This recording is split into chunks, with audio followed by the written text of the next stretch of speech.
For decades, we worried about machines becoming more intelligent. But maybe the more important question today is something else. What does it mean to stay human in a world of intelligent machines? And maybe even more importantly, what kind of humans do we want to become in that world? Welcome to The Future is How. This podcast is really about one simple idea. The future is not something we wait for, it is something we learn to create. And the question that matters most is not what the future will be, it is how we show up to shape it. And today I'm joined by someone very special. She lives right at the intersection of technology, humanity, and possibility. My good friend, Léa Steinacker. Léa is an entrepreneur, best-selling author, AI expert, social scientist, and co-founder of Ada Learning. But what I admire most about Léa is her curiosity. And we just, before that podcast, talked a lot about that. And her curiosity is about really asking that important question that I think is most important in these times. And that is, what does it mean to be human in an age of intelligent machines? Léa, I'm so happy that you're here. Welcome to The Future is How. Thank you for inviting me, Frederik. Very, very nice to be here. All right. Before we talk about the future, let's start somewhere maybe a little unexpected. Tell me about a recent moment when technology made you feel deeply human. You know, that human feeling of wonder, awe, or even maybe discomfort. Well, the first thing that actually came to my mind was maybe not what you were getting at, which is that when technology doesn't work, I feel so very human in being frustrated at my tools, right? At the things that we now call intelligent. And when it appears that they do not even execute a, ostensibly simple task, I can feel myself get very human and sometimes, unfortunately, very impatient. But I find it interesting that when you elaborated on the question, you actually asked about awe, right?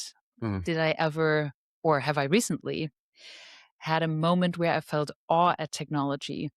And the first thing that comes to mind is actually a study. I don't know if you've heard of this, by a researcher who is one of the foremost experts on awe. And he basically did a huge survey on people's experiences of awe. His name is Dacher Keltner.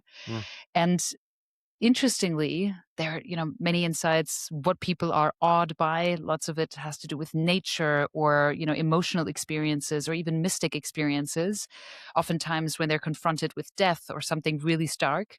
But interestingly, almost no one mentioned an interaction with technology, at least not in front of a screen, which I find so fascinating when you consider how much time we spend with technology. But now I have to admit, maybe there have been recent moments when my interactions with technology at least gave me a sense of awe because it made me realize what we can do. So it really actually reflected back to me the sort of wonder of what goes on, let's say, in my entire body when I have just come up with an idea, right? It is not just a pattern recognition. It is this entire process between my nervous system, my gut instinct, yes, also my thoughts and my cognitive infrastructure. So working with a lot of these recent AI tools, especially with some of the agentic frameworks, when you see how they get to, the end of something, you realize the immensity of actually what we are doing every single day. So you could call that a sense of awe at technology.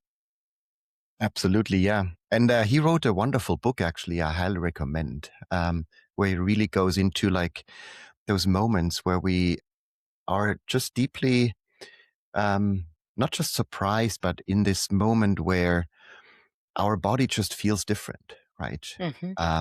And so his research out of Berkeley is something I highly recommend, and just a beautiful book to dive into. Which brings me to a follow-up question, maybe, because we talked about your mornings recently, right? And you shared that you really like to go for an extensive run in the morning, right? Go out into nature, kind of like just be in that different mind state. So tell me more about like how you start your day usually. A perfect day for me, or even just a very nice day, definitely starts with some form of exercise, and Mhm. ideally it's outside. So let's say this morning, for example, I ran along the shores of Lake Zurich, and I was actually running towards the sun. I was literally having a sort of sun greeting moment. Mm, And the beautiful part about this location here, right by the lake, is that on the left you have you have a forest, and you have these lawns, and you have a lot of green, and then on the right you see obviously the lake, this great body of water that to me always seems like this great organism. It seems very much alive whenever I wake up in the morning and I mm, feel like I'm checking in with the lake. And then in the far distance, you actually also see the mountains, the Swiss mountains. And I'm just that is awe to me for sure. Every morning when I see this combination, this vista, and then I can move my body, move it towards the sun, move it towards all of these features of nature. What I really love, and I've only figured this out recently because I've definitely been a podcast listener or even a music listener, but recently I've really tried to tune into nature sounds. And maybe mm. some people have known about this little secret all along, but just figuring out the level of bird activity already, or even frankly realizing the level of traffic that is around me. Although, truth be told, in my little part of Switzerland, it is rather calm in the mornings. It just gives me a sense of connection, and a sense of Mm. connection before I then go online and connect with others, or obviously connect with with people in real life as well. But for me, that is an amazing start into my day: nature and movement. Amazing, amazing. Um, I think it's so powerful listening to you and how you start your day, right? Because I think we all struggle, right? We all struggle getting out of bed and just owning that morning to really be passionate, be motivated, be excited about what's ahead, right? I use a simple trick with my kids every morning. So every morning around 6 a.m., I go to their rooms, or if they came into our beds, I tell them three things. And I've done this since probably 7 months now. I tell them, it's a beautiful day. It's your day. Let's make it the best one yet. And you can imagine, like every single morning, they roll their eyes, put the blankets over their head again, and they're like, "Oh, Daddy, come on, just give me a couple of more minutes before I want to start my day." And then I repeat it. Actually, it's a beautiful day. It's your day. Let's make it the best day yet. And I found it fascinating because just not all also connecting with nature, but connecting with yourself Mhm. to really realize that this is a beautiful day, right? It's a gift that you have. And secondly, that it's your day. Owning that day and making it yours is also something very important. And then thirdly, having an ambition for that day, right? Let's make it the best one yet. Mm. And those three things I share with my kids, but honestly, I do it because I want to be inspired myself, right? By just Mhm. sharing these words out loud, it helps me to really start the day in a very different way. And whenever I catch myself going on the phone first thing in the morning, right, I know the whole day will be totally different, right? It will be driven Yes. by anxiety, by kind of like this sense of not having ownership of your day. You're distracted. You're always running behind, and all of those things. So I highly recommend doing the things you just shared, kind of like connect with nature, listening to those sounds that really speak for nature, like birds or whatever it is. Look into the sun, right, for a very short moment, and then just tell yourself, like, it's a beautiful day, right? It's your day, and let's make it the best one yet. So thanks That's a for sharing that, beautiful Leah. ritual. Can I Yes. ask, what about the evenings? Do you ever check in with that mantra and sort of ask yourself, so how have you lived and experienced this beautiful day? Do you ever come back full circle? Yes, I use my kids for that as well because for me it's really hard to do. So what I uh, literally require of my children is that they write me actually a text message, mostly when I'm traveling, that highlight those three things in the evening. What has been those three moments throughout the day that really made you happy, that made you smile, or whatever it is. And Oh. funnily, my 10-year-old Josefina, she really does it every evening. I'm not getting the 16-year-old Jonathan to do it yet. So I'm still working on how I can convince him that this is something really important, right? That gratitude in the evening, because it really helps you to put an end to the day that is on a maybe high note, or like an optimistic note as well. Hmm. I'm waiting for you to get your first text from Jonathan at like 3 a.m. in the morning, right after he has left a dance floor somewhere and just Exactly. really felt, just how amazing this day has been. Yes, yes, Interesting. yes. I'll Yeah, I'll definitely that's let you know. Yeah, it's a nice ritual. perfect. Talking about rituals, I think um, one of the questions that I have related to that is, how can AI actually help us doing those rituals, right?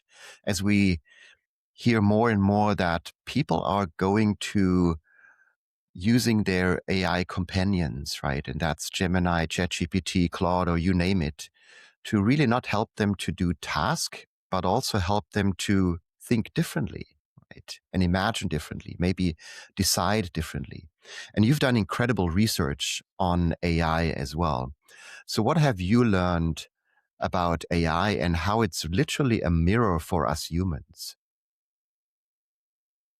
Yeah, I think it is in so many ways. And it's one of the aspects I find most interesting about it, especially if we're ready to look deeply into that mirror. So, Mm, what I mean by that is, on the one hand side, let's look at some of the things that you could really use it for to get you thinking in a more thorough way, or in a more, maybe even in a more heterogeneous way. I have often used these models to point out things I've overlooked, right? Or to give them an argument I'm about to make, and I'm looking for counter arguments. Give me 10 things I'm really not seeing here. Give me other voices, right? Before I write something, or even before I give a speech with a very strong argument, I really mm, like to push myself like that. And of course, I'm fully aware that even what I'm getting there is simply just the sort of statistical mean of other people who have had those counter arguments, right? But it is, we have to admit, a way to use them as an actual challenger, and maybe as a deepener of our thinking process, rather than just something which I think a lot of people are using it for, rather than something that is basically just confirming everything that you're believing already. mm, And not just in the typical sort of confirmation bias kind of way, but even with the style of the conversation that we saw in the last year or two, right, being, let's say, rather polite and very sycophantic in the way that they are amazed at every single prompt that you're giving them. Obviously, they've slightly adapted this by now, but the beginning was just a very interesting psychological experience to see that apparently some users really enjoy being just constantly congratulated on their prompts and questions. Now, but let's also look at what that means when we get too used to it. What I'm really interested in is, what does it mean for individuals, but also teams and organizations, when we start working so much with AI that we are getting very familiar with the sort of frictionless workflow, right? So we know that we have a tendency to prefer convenience.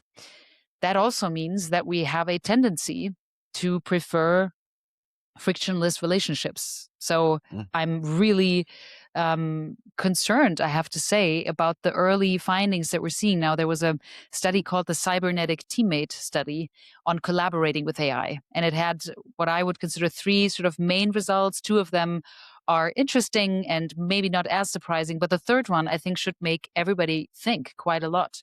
Number one, it sort of showed that an individual collaborating with AI basically performed as well as a whole human team. mm, Number two, and this is interesting, this is basically what I was just referring to. The individual with AI was actually able to break through silos a lot more, because it was able to trigger the machine to, to cross disciplinary boundaries, even more than a potentially diverse human team was able to. So that's just an interesting fact.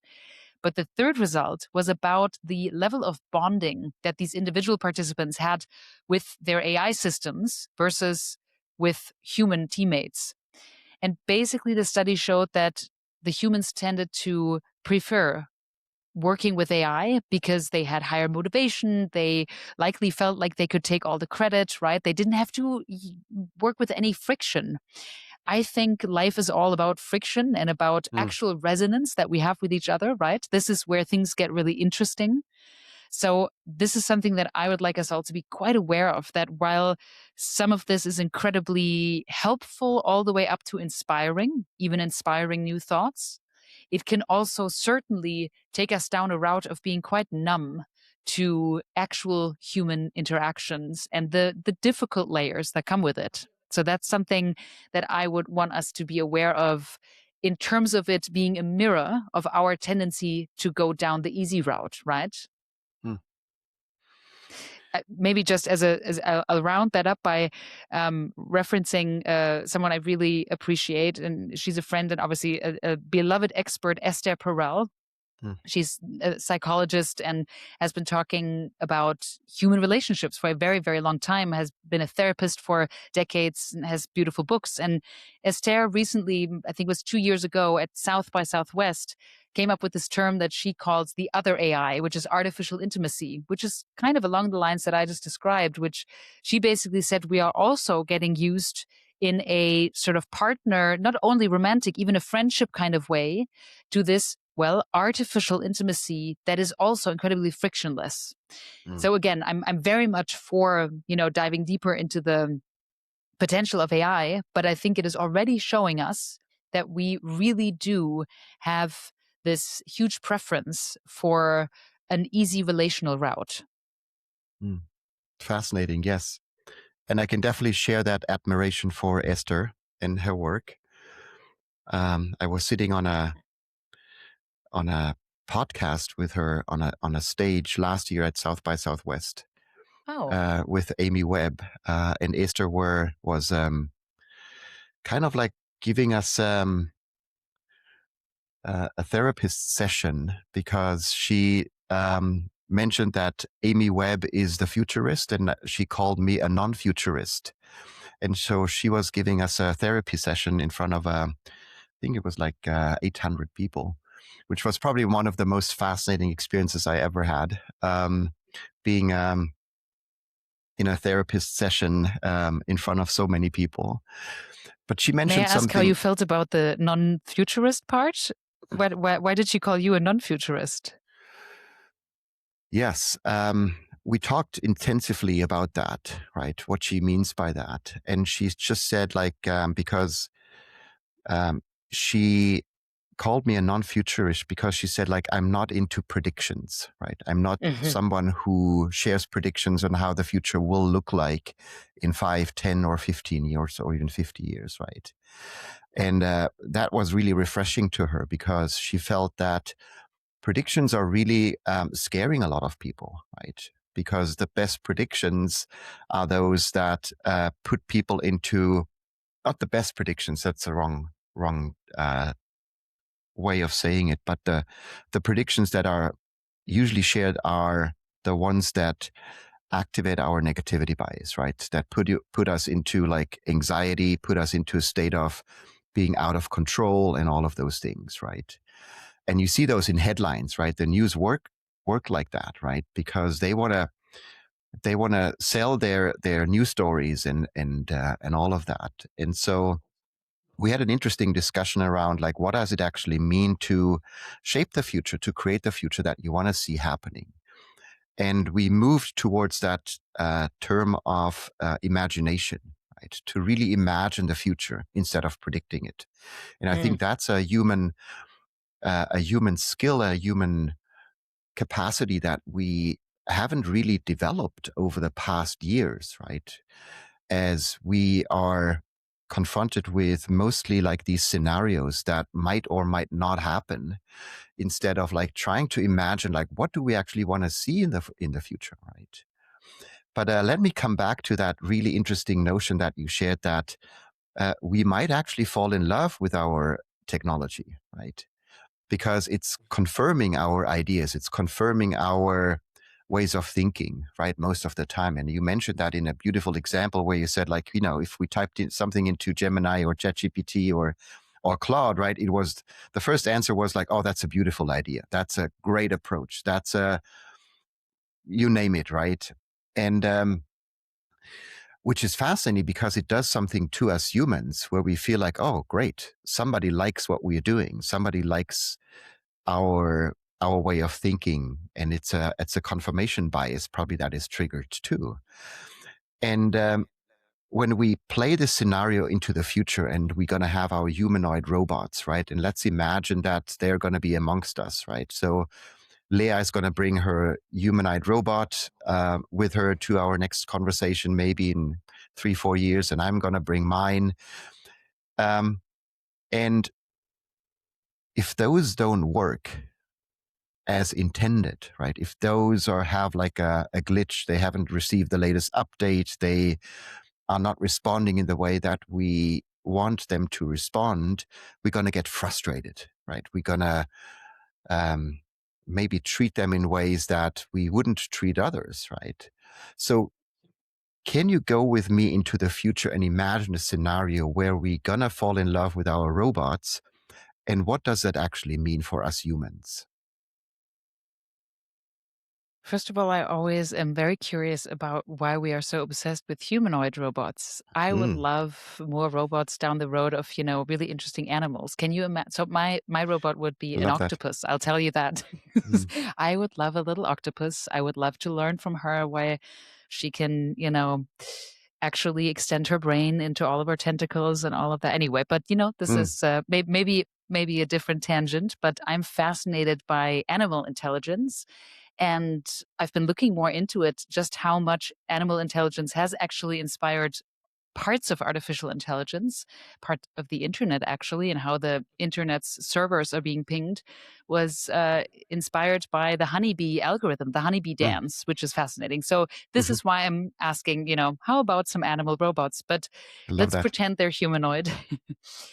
Um, Although this is actually just an interesting starting point to ask again, are we building machines that necessarily must look like us? Because I wonder, are we so enamored with the human form that we think this is the highest species, right? We wanted to have 2 legs and 2 arms, even though Mm, we know that some animals are, again, I'm back to animals, are able to do these incredible things, right? Jump in other ways,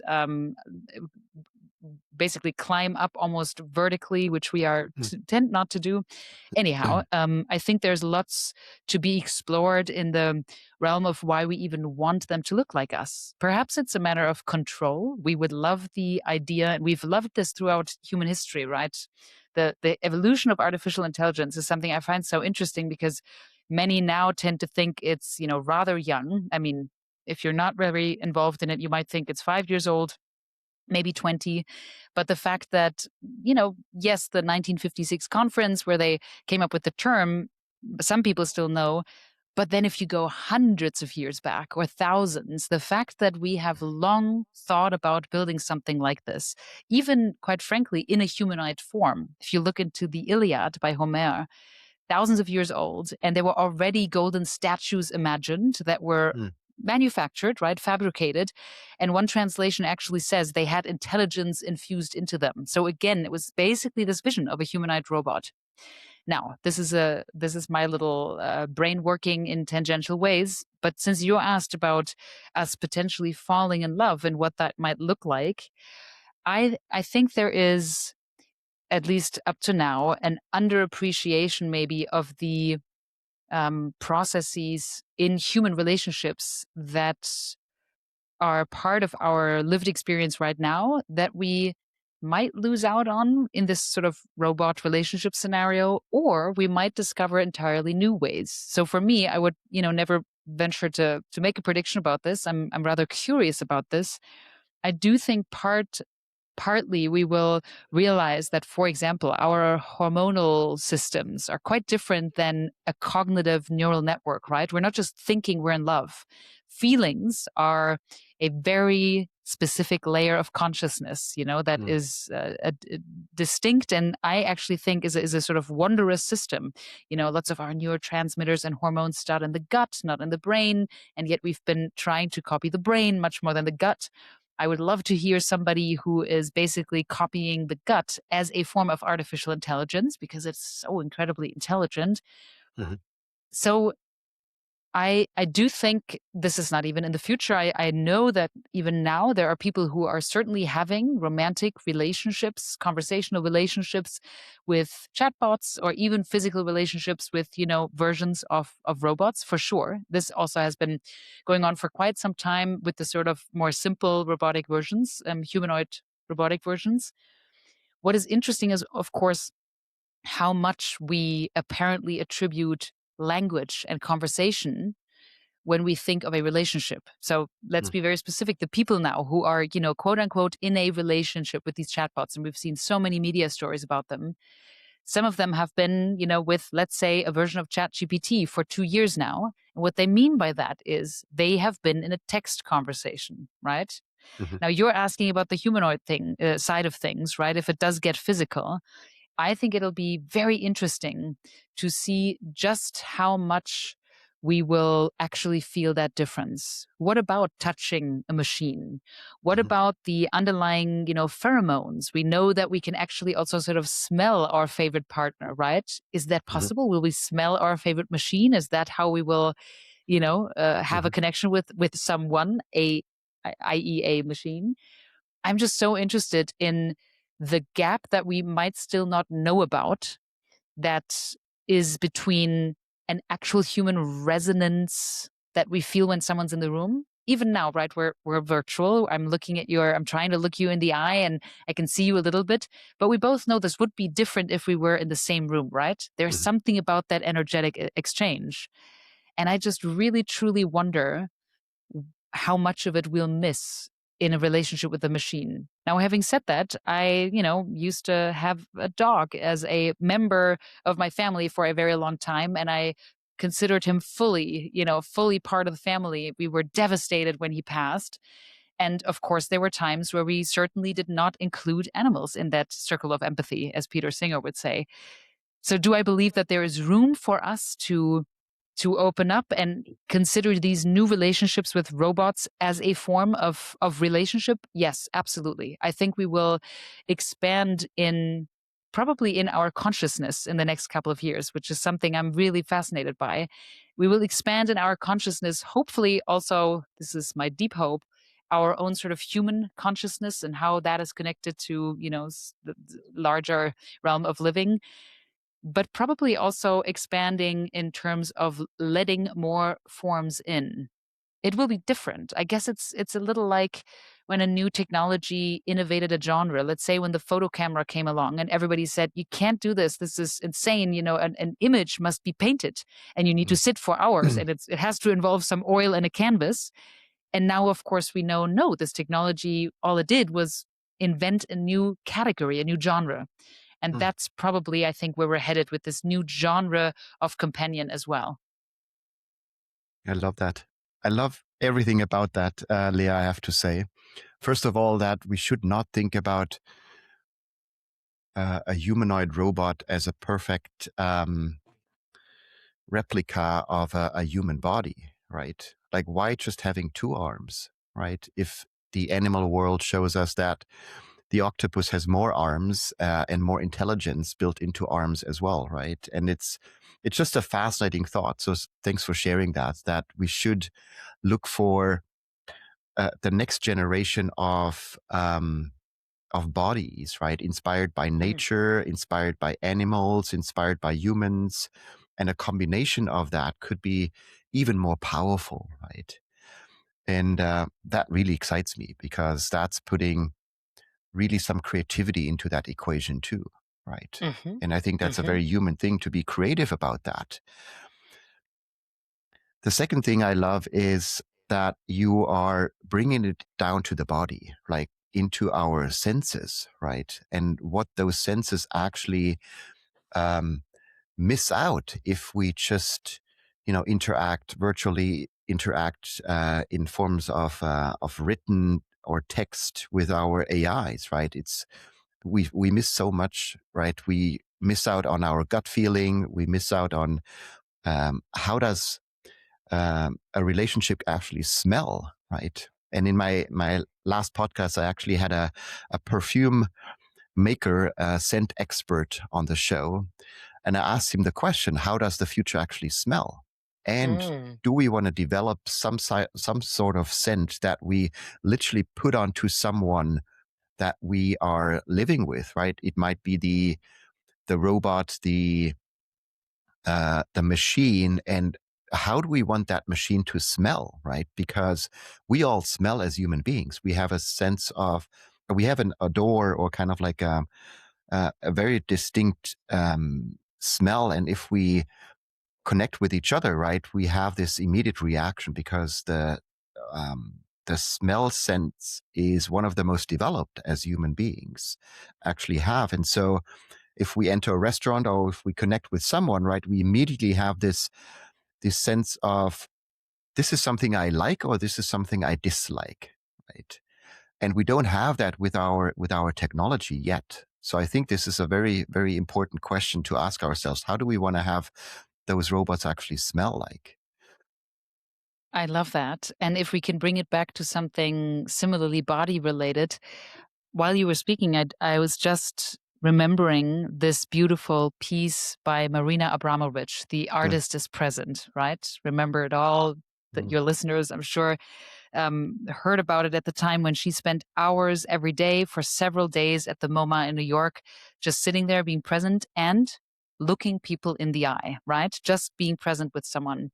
mm, And actually, I was just teaching last week at the University of St. Gallen. We are teaching a course on communication technology and from the analog age to AI and how that changes us. And we mm. actually did that exercise with the students. We asked Love them to that. pair up and look into each other's eyes for Mm, 5 minutes. And I think you can imagine they felt incredibly uncomfortable. mm, They just said, what one really said, I found this so intimate. This was really, I'd never, would have thought this. And that this was really almost felt like a boundary being crossed. And one said, and I thought this was so beautiful, at the beginning it was uncomfortable. And then I felt like more and more I was feeling what he was feeling. I really mm. could feel my mirror neurons turn on. And so Amazing. given that we know that eye contact and mirror neurons, exist and play a role in this, what does it feel like to look a humanoid robot in the eye for five Yeah, minutes? I really truly wonder. Maybe it's incredible. Maybe it can change its eye color. Maybe there's something else that we've not yet experienced. But will it be that feeling of, I see you, I mm. recognize you, I feel your lived experience in this moment? I'm curious about that. I love that. I love that. And that's why I love the conversations with you, because you pushed it to 5 minutes. And last week I was at the former Bundestag in Germany, in Mm. Bonn, Mhm. and I had a group of 350 leaders, and we managed to do this exercise, looking someone in the eye for 3 minutes. Oh, And wow. I looked into the audience, right, while we were doing that, and I realized probably like 40 or 50% of the people actually looked away. So they were not able to Yeah. engage in this exercise, which for me is just an exercise to check in, how open are you as a human being towards seeing someone and seeing yourself, right? Yes. And so I asked them in the beginning, like, do you think you're an open person, right? In general, open to new ideas, to new perspectives, to open to the future, whatever it is. And everybody raised their hand. And then I tested them and said, like, okay, let's get up. Let's do one of the most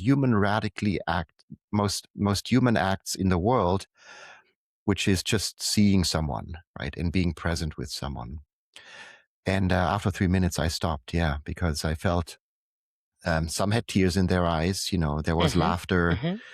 Mhm. There was a lot of talking, because that's always a good distraction, right? If you can't handle the silence that comes with it. For So sure. it's a beautiful exercise, and um, yeah, I appreciate that you're doing that with students, because I think that's really showing them what it actually means to be deeply human.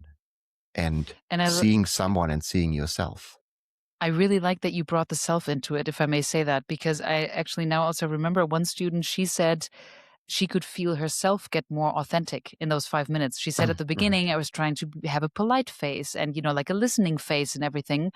And she could physically feel her facial features drop to a very natural, organic state. And she Mhm. said towards the end, I really felt like I was kind of myself, and I don't even know him. She was. I Mhm. mean, it was a very sort of. Of course, it was a provocative moment in class because they also had just, met each other. This was the very first day. But I really love that you said it's not just about seeing the other one. It is being very present, yes, with someone else and with yourself. It's Exactly. it's also about the self, yes. Yes.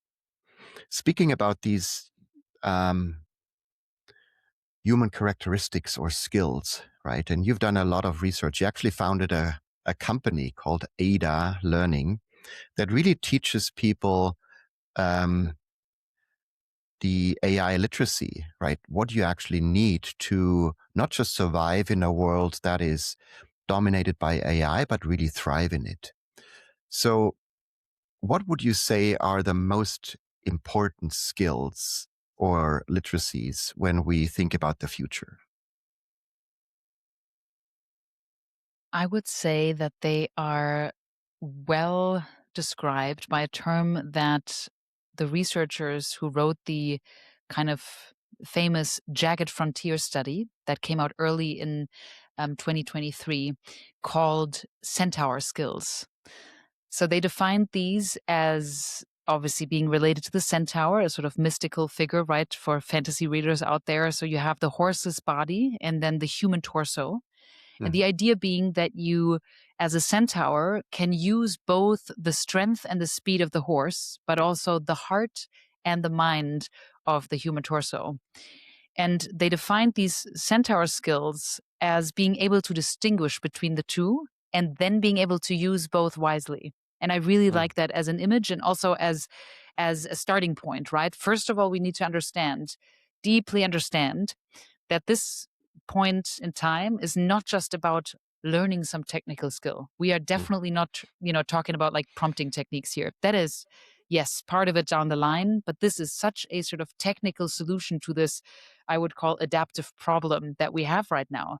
We need to deeply understand that it is about both grasping the technology and really grasping ourselves. I actually believe that the biggest part of this change, this transformation, is a complete rethinking, reimagining what work is like. What does work actually mean when a technology can suddenly do large swaths of it, basically? What is value creation? What is human contribution? What are the things that truly make a difference when they come from a person with accountability, with mm, responsibility, right? With moral standing. So first step, as a skill, you asked for those, future ready skills. First step is to understand that it is actually the ability to distinguish between the human strengths and the technology strength. And then we like to, in our program, the ADA Fellowship that you mentioned, and we've worked with over 80 companies, for the last 8 years. We have hundreds of people every year who go through our program, and we really also like to focus on the human skills. Because to do what I just described, right, to rethink, reimagine, completely rearrange the way that you work and collaborate and learn, we promote, learning organizations. I mean, that is a skill that presupposes that you, for example, have even understood what your own role in work has been up to now. Many people look at us and say, "What do you mean my workflows, my processes? I just do my job. I've been doing it for, mm, 25 years." mm, It is stunning to me and understandable just how many people are not what I would call aware of the way and the processes they use to work at all. mm, They just sort of execute, right? Understandably, because for decades now, if you obviously there have been large technological revolutions, even the computer being one of them, the internet, the mobile phone, but still generally we still always thought, well, the work will be done by the human. It was always tools we got, right, on top to do that work. But the fact that now large parts of the task sets will be actually taken over by AI, to the point where potentially we will have lots of fields where an AI system is actually potentially better positioned to make a decision. And we will have to rethink what it means to take responsibility for that decision, right? Hmm. We were never really in that position before, unless we're considering like recommending a movie, as a tiny decision. Hmm. But now we're really talking, big, complex problems and decisions. So the second part, I would say, is then to become very aware of your current work structures, of your actual, and if you want to extend this to your daily life, of course, your processes, your structures, your infrastructure. How are you set up? How do you design your days? And I often have people actually run through this, and I teach an executive course at the university, and we do this in the program as well, to really ask people to actually write down their tasks. And oftentimes they realize, oh, I've always thought of myself as, let's say, like an accountant or a managing director, right?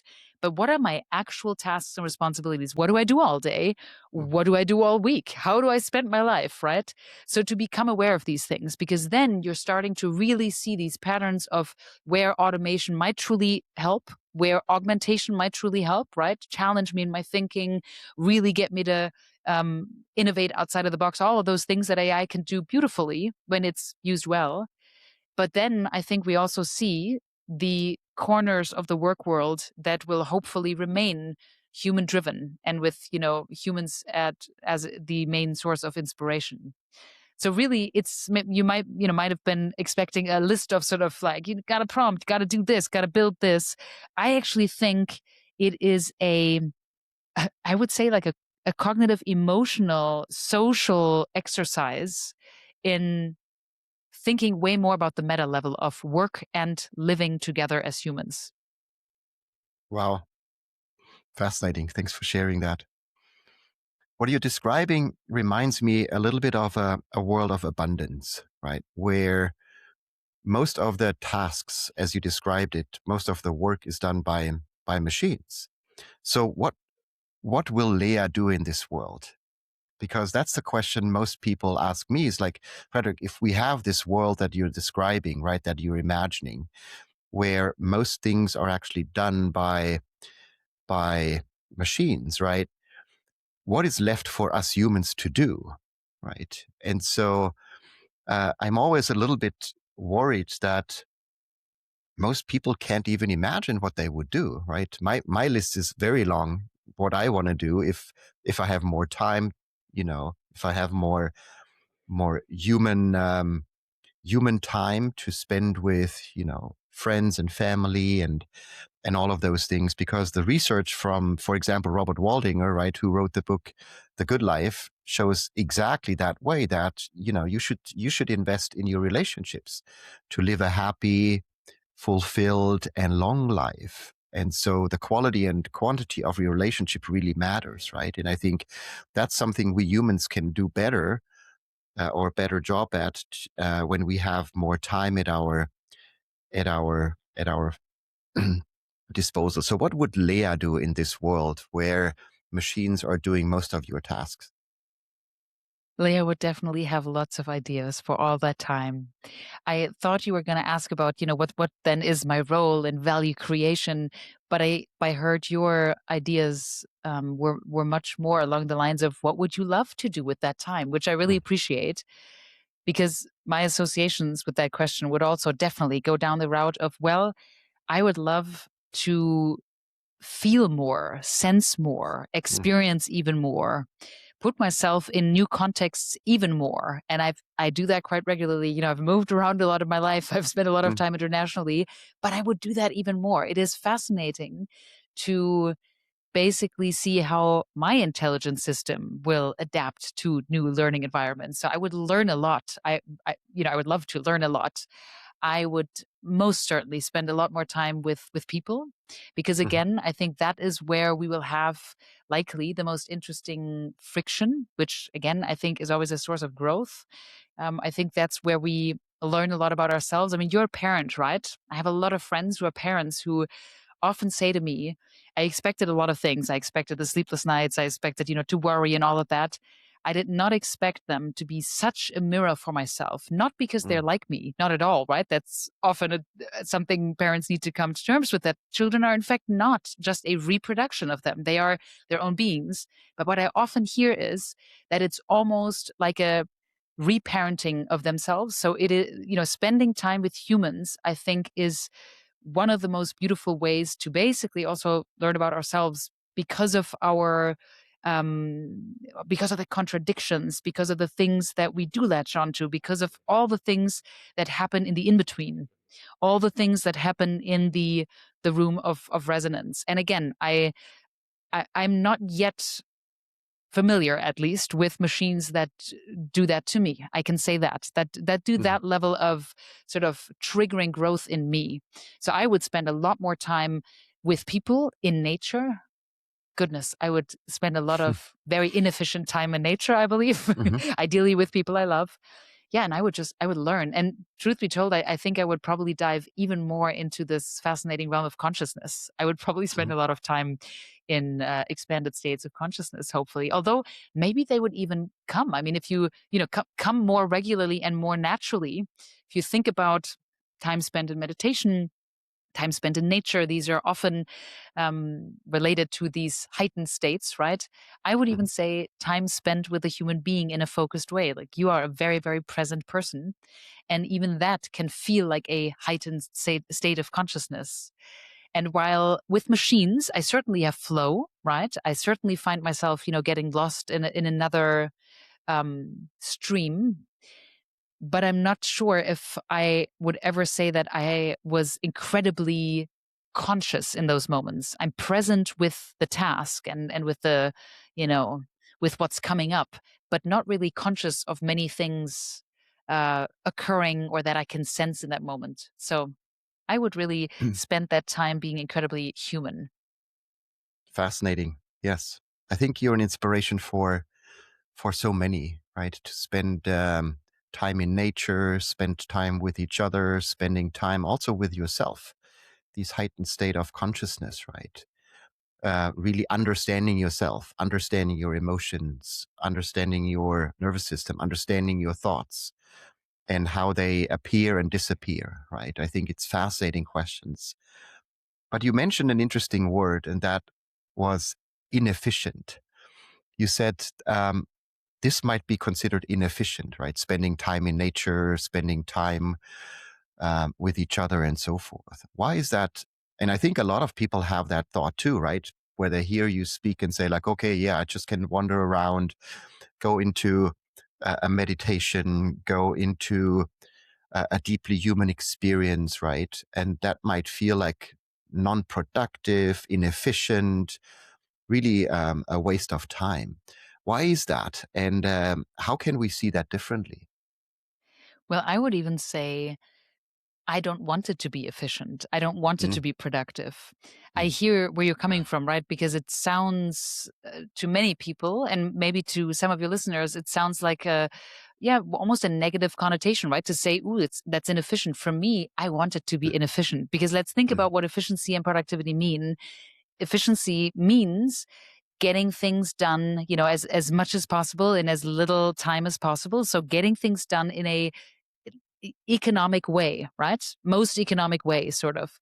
And I don't want my time in nature to be economic or, again, efficient, or even being productive, producing things out of it, generating. It doesn't need to do that for me. So I would say, while I actually totally believe that a lot of people still consider that kind of time spent in these ways to be unproductive, inefficient, I would invite everyone to revel in that and to lean into that. If you don't have any kind of inefficient, unproductive time in your day, I I don't want to say I have compassion for you. I wish you would. I really wish that for everyone, to just feel like you are doing things for the sake of this moment, of mm, this thing, of just experiencing it.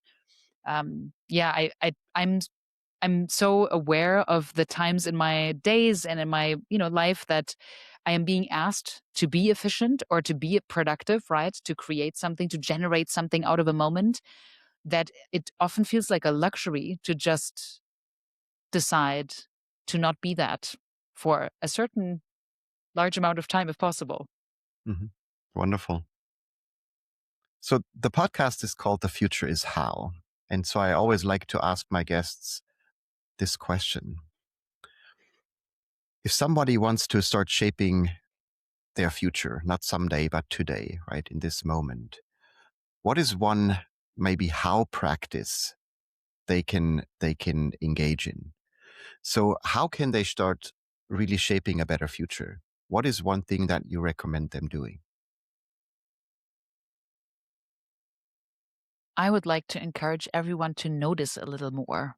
Mm, So I'm going to take us back to nature one more time. Everyone who's please. not in nature right now might be annoyed at this point, or not. Maybe they take it as an inspiration. Take this podcast outside. I really love when something captures my attention so much that I dive into it.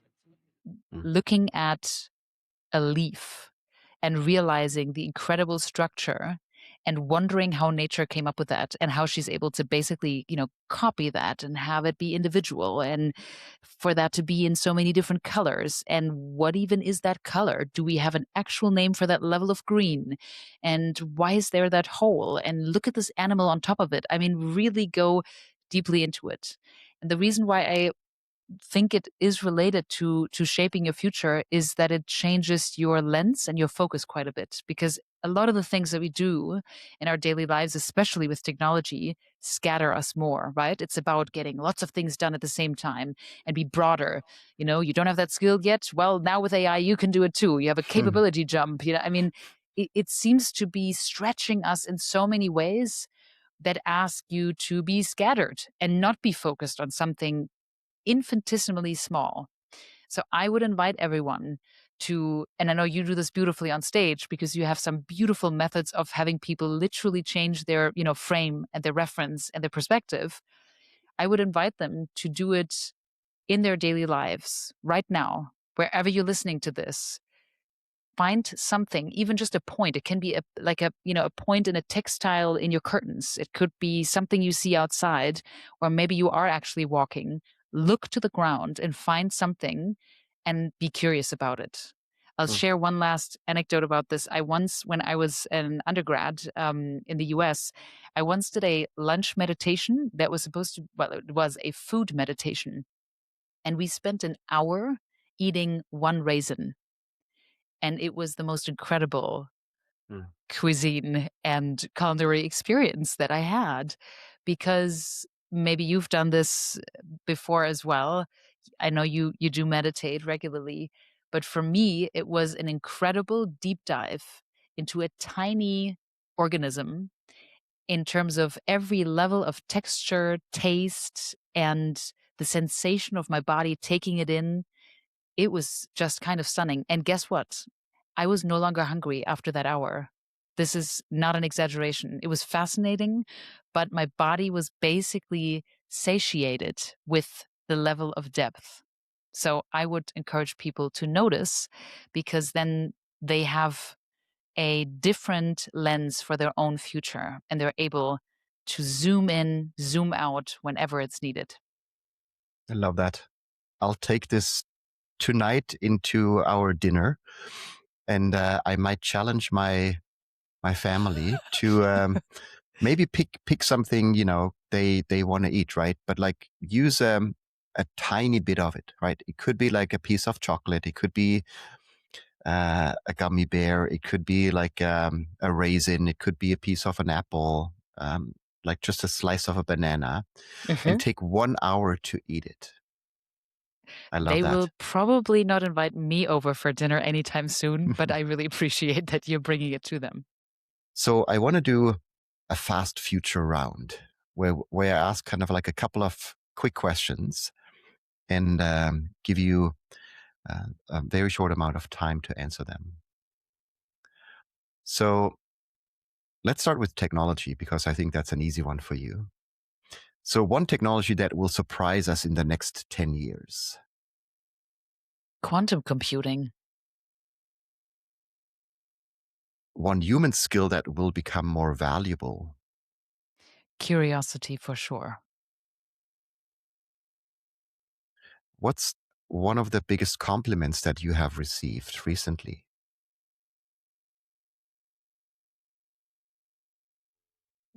That I can hold a room of different emotions quite well.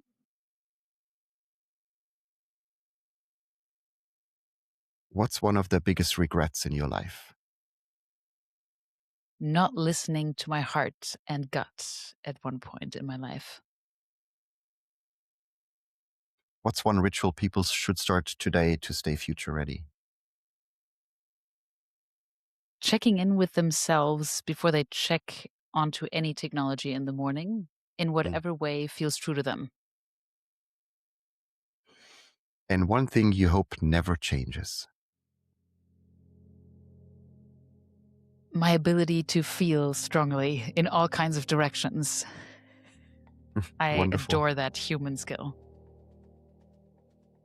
Let's hope that this will never change. So, Léa, before we close, I want you to complete the sentence. The future will be better if more people dare to pay attention. Love that. Thank you so much, Léa, for all your inspiration, your insights, your emotions that you shared, how we can feel better, how we can notice more, and how we can be deeply curious with ourselves and with each other. The future is not something that happens to us. It is something we participate in. And conversations like this remind us that technology alone will never shape tomorrow. People will. Léa, thank you for exploring the future with us today. And if you enjoyed this episode of The Future is How, share it with someone who is thinking about their future too. Because the future is not found somewhere ahead. It begins with how we live today. And wherever you are listening right now, take a moment to follow the podcast, like this episode, and leave us a 5-star review if you want. It truly helps more people discover these conversations and join us on this journey.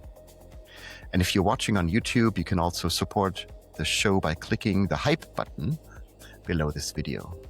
And if you want to help a friend or colleague, share this episode with them or post it in your status. Thank you for being part of this community and for helping to shape what comes next. Thank you so much, Léa. And if you want to find out more about Léa's incredible work she's doing, we'll put that into the show notes. Also, her recent book, her best-selling book that is all about the future and technology. And thank you so much for your time, your presence, and everything you do, Léa. Thank you, Frederik, for paying attention. Thanks. Thank you.